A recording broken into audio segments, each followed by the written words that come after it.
Welcome, it's Adrian Bo from Ray White Park Coast Eastern Suburbs, and today I'm outside 94 to 96 Alison Road, the milepost building where I recently sold an apartment in Randwick, to talking about an original home that was once located here back when Alison Road only had two houses. Back in 1909, Alison Road had two homes on it, Normanhurst, which I talked about in a previous episode, and Hollowcomb. Hollowcomb was built in 1882 opposite Randwick Racecourse by Robert and Mary Ann Richards. The house was a two-storey, late Victorian style with a large garden and stables.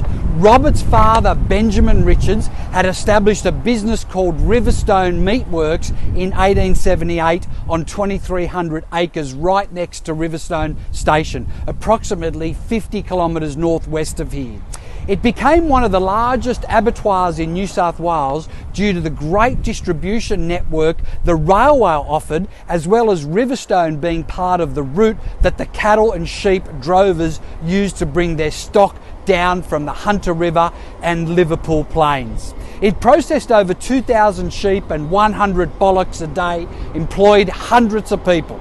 In fact, Benjamin and his son Robert, through Riverstone Meat Works, became the first exporter of frozen meat to the UK in 1880, no doubt providing vast cash flow to afford the construction of Hollowcomb.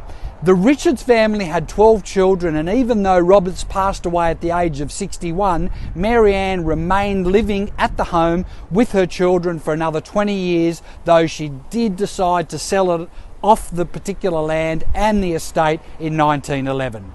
She clearly loved the house. Apparently Mary Ann would sit in the tower room at the top and watch the racing at Randwick through her binoculars, apparently having a better view of the milepost than paying customers in the grandstand. She would send her footman to the track to place bets for her, then watch the races through her binoculars. She eventually sold Hollowcomb in 1923 after her children had grown up and left the home. The house remained until 1968. By then, the subdivision of the Hollowcomb and Normanhurst estates had matured and Alison Road was full of homes. In 1968, the house was sadly demolished and replaced with the current block of flats that we're on now, known as the milepost. You can still see the original stone gateposts that would have formed the entrance to Hollowcomb.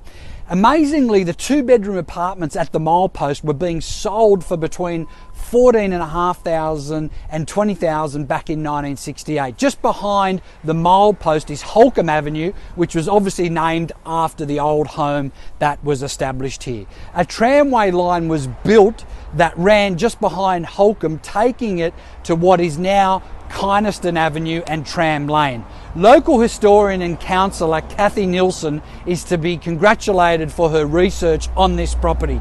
Recently I sold apartment 3B inside the milepost, which was obviously previously the Hollowcomb house building, which has undergone an immaculate foyer area renovation and has some amazing communal facilities such as a pool and park-like grassed areas with stunning view of the racecourse the apartment offered through the living room window, which may have been similar to that very view which Mary and Richards enjoyed from the home.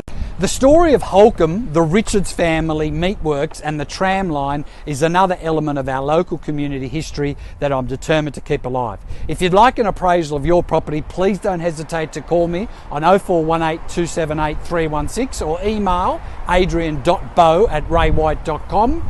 Keep smiling and always remember your home is worth more with Adrian Bo.